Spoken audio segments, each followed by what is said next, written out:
Princess anak, nakaluto ka na ba? Hindi pa po, Nay. Hindi pa luto yung kanin natin. Bilisan mo naman dyan magluto. Kanina pa ako gutom eh. Opo, malapit na po to. Konting halo na lang. Pagtapos mo naman magluto, mag-igib ka ng tubig para makaligo na ako. Ano ba yan, Bebang? Ang dami mong utos. Pagod na nga ako dito eh. Nagreklamo ka ba, Princess? Diba? Maglalaro nga tayo ng baybahayan. Ako yung nanay at ikaw naman yung anak ko. Eh kasi, lagi mo akong inuutusan eh. Magpalit na lang kaya tayo. Ako yung nanay mo. Hindi naman sa'yo bagay, Princess, yung nanay eh. Kasi wala kang ngipin, kaya dapat ikaw yung anak. Ano ba yan? Tingnan mo nga, malaki na yung tiyan ko. Tapos malapit na akong mga anak, kaya bagay sa akin yung nanay-nanay. O sige na, papayag na ako. Ikaw na yung nanay, Bebang. Basta, bibigyan mo ako mamayang pera pambiling pagkain ha. Sige, ano Princess, luto na ba yung ulam natin? Opo, Nay, luto na po to. Magsasandok na lang po ako ng pagkain natin.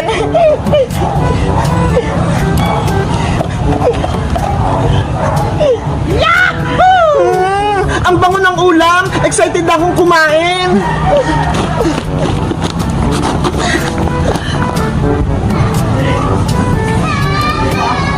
Eto na po na ya. Ay, ang galing mo na magluto, Princess. Pinakbit yung ulam natin. Nagluto rin po ako dito, Nay. Adobong manok. Ito ho. Wow, ang sarap niyan. Tara, kumain na tayo, Princess. Sige pa, kain na po tayo.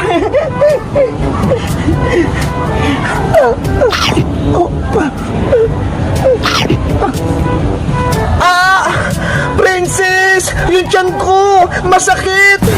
Nanay, ano po nangyari sa inyo? Princess, manganak na ata ako. Lalabas na yung kapatid mo.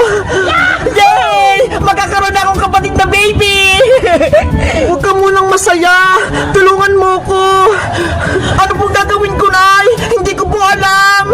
Tawagin mo si Maring Iska. Siya yung magpapaanak sa akin. Sige po, Nay. Alis na po ako. Aray! Yung tiyan ko! Princess! Bilisan mo! Aling Iska! Ayok po si nanay! Malapit na po siyang mga anak! Maring Bebang! Okay ka lang ba? Maring Iska! Mga anak na ata ko! Tulungan mo ko! Wait lang! Antayin mo ako! Relax ka lang, Mari! Humingi ka ng malalim! Ngayon, umiri ka ng malakas! 1, 2, 3, ire! Nanay ko! Kaya mo yan! Sige pa, Bebang! Lakasan mo!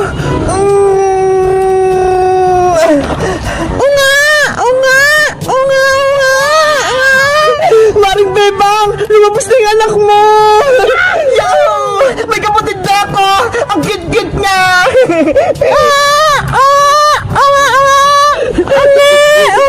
Maring Bebang! Lumabas na yung anak mo! Gumising ka na!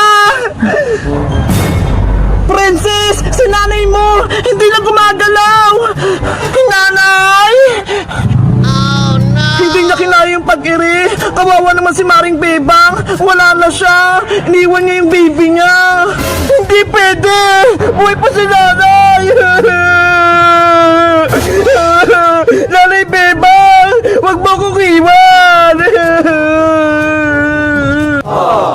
Nanay Bebang, gumising ka dyan. Wag mo kong iwan.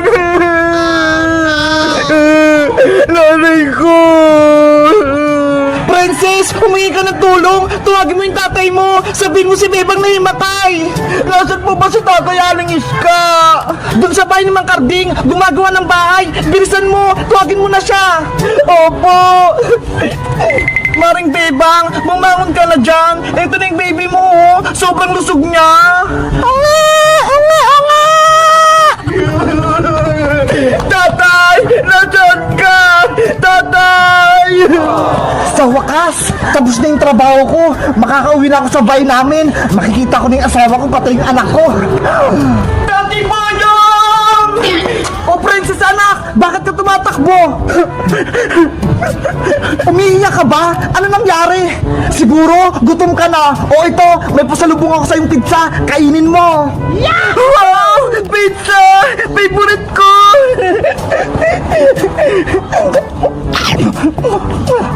Sabi na nga ba, gutom na naman yung anak kong si Princess. Ang takaw-takaw talaga. Tay, may sasabihin pala ako sa'yo. Masamang balita. Ano? May masamang balita? Bakit hindi mo kaagad sinabi? Eh kasi, pinakain niyo ko ng pizza eh. Ikaw talaga, Princess. Inuna mo pa yung pagkain. Ano pala yung masamang balita? Si Nanay Bebang po, nanganak na. Kaso, hindi na siya gumising. Si Bebang kong mahal, nanganak na? Opo, Tay. Kaya umuwi na po kayo. Bebang kong mahal, nandyan ako. Tay! Antay! Bebang ko! Nasaan ka? Paring Boyong! Si Bebang! Nahimatay! Ayaw niya gumising! Oh no! Bebang ko!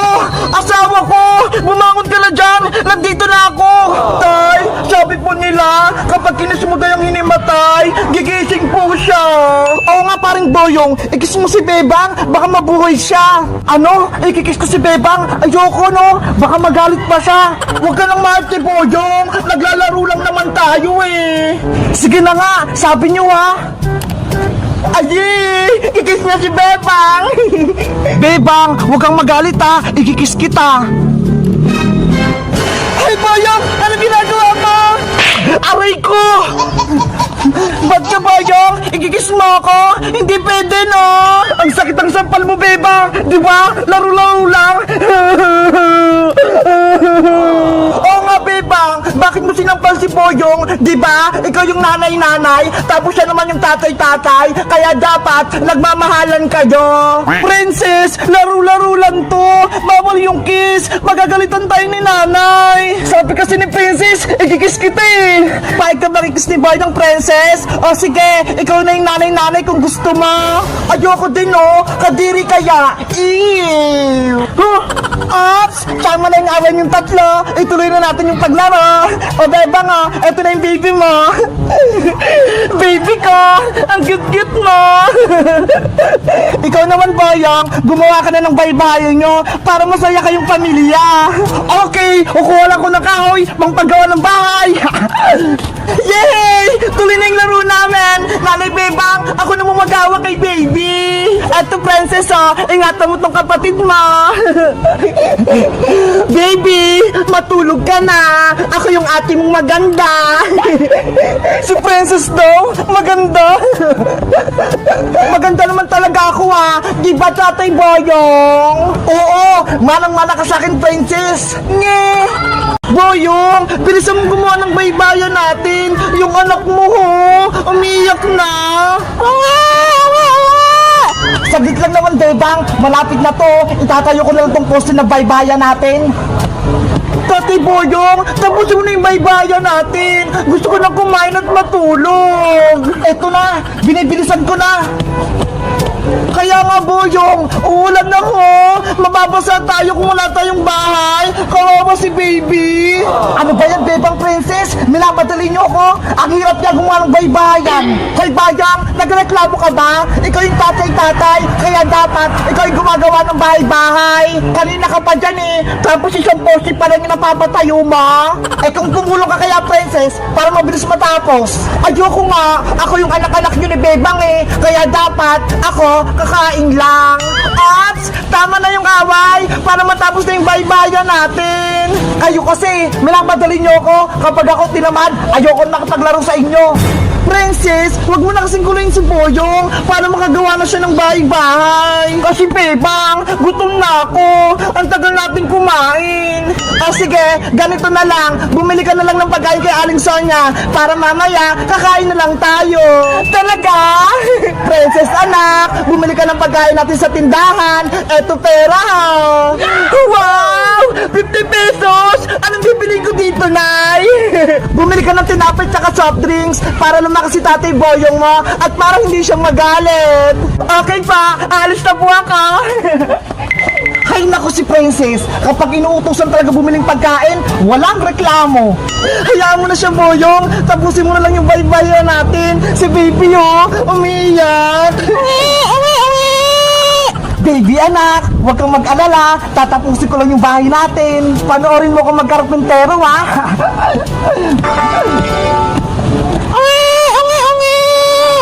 Tahan na, baby. Magatas ka muna. Babe, ang asawa ko, tapos na yung ginagawa kong poste. Ilalagay ko naman tong bubong para may bahay-bahay na tayo.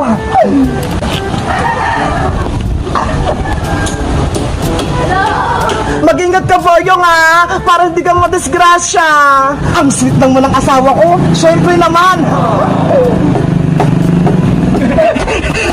Aling Sonia, pabili pa. Princess! Naku, si nanay. Princess, saan ka na naman galing? Kayo na pa kita hinahanap, ha? Saan ka na naman gumana? Doon lang po ako sa likod bahay nila, Bebang Nay. Naglalaro lang po kami ng baybahayan. Hapon na? Hindi ka pa uuwi? Ano, uuwi ka ba? O dito ka lang sa kalsada titira? Uuwi rin po ako mamaya, Nay. Tatapusin ko lang po yung laro namin. Kapag nagmerienda na po kami, uuwi na ako. Siguraduhin mo lang. Kung hindi, malalagot ka talaga sa akin. Opo. O siya, alis muna ako. Pupunta ako ng palengke. Bibili ako ng ulam. Ingat po kayo, Nay. Wala na si nanay. Aling Sonia, pabili po ako ng tinapay. Bebang, asawa ko, ayos na yung bahay-bahayan natin. Tignan mo.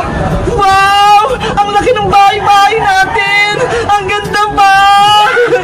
Matutuwa yung anak natin si Prince nito, panigurado. May bahay-bahay na tayo. Salamat, Boyong. Gumawa ka ng bahay-bahay. Ang sipag mo talaga. Walang anuman, basta para sa pamilya ko, sisipagan ko. Bebang, pumasok ka na sa loob para makita mo. Ang ganda! Ang luwag-luwag! Ang sarap tumira dito! Yuhu! Malapit na tong malutong lechon namin. May ulam na kami ni Princess pati ni Bebang. Boyong, kakain na ba tayo? Gutom na kami ng baby natin. Konti na lang to, Bebang. Maluluto na tong lechon. Yeah! Wow! Ang sarap naman ng ulam natin. Lechon! Saan mo naman nakuha niyang baboy? Nakita ko dyan, oh, sa may gubat, kumakain ng damo, kaya hinuli ko gamit tong sibat. Ang galing naman ng asawa ko. Marunong na nga siyang gumawa ng bahay-bahay. Tapos, magaling din siyang manghuli ng lechon. Aba, malakas ata ito. Kahit dinosaur, huling ko. Wala naman dinosaur eh. Niloloko mo talaga ako, Boyong. Bebang, nasan pala yung anak natin si Princess? Bakit hindi ko siya nakikita? Inutusan ko siya bumili ng tinapay tsaka soft drinks kay Aling Sonia. Malapit na yun umuwi.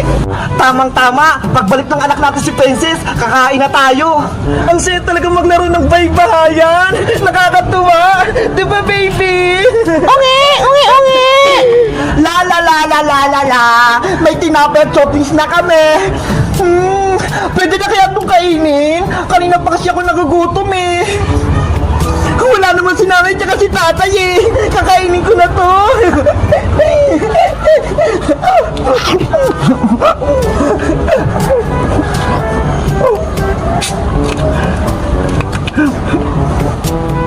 Wow! Bebang, luto na yung lechon.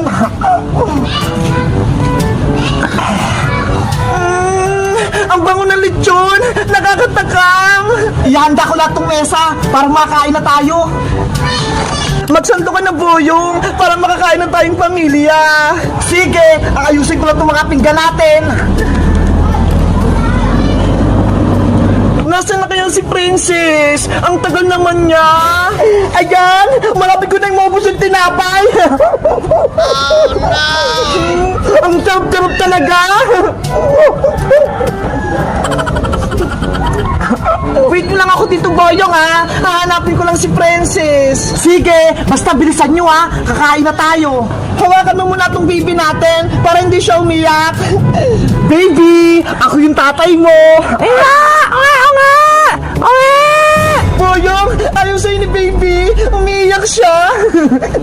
Naku, ikaw na lang kaya magkarga sa kanya, Bebang. Mukhang galit siya sa akin eh.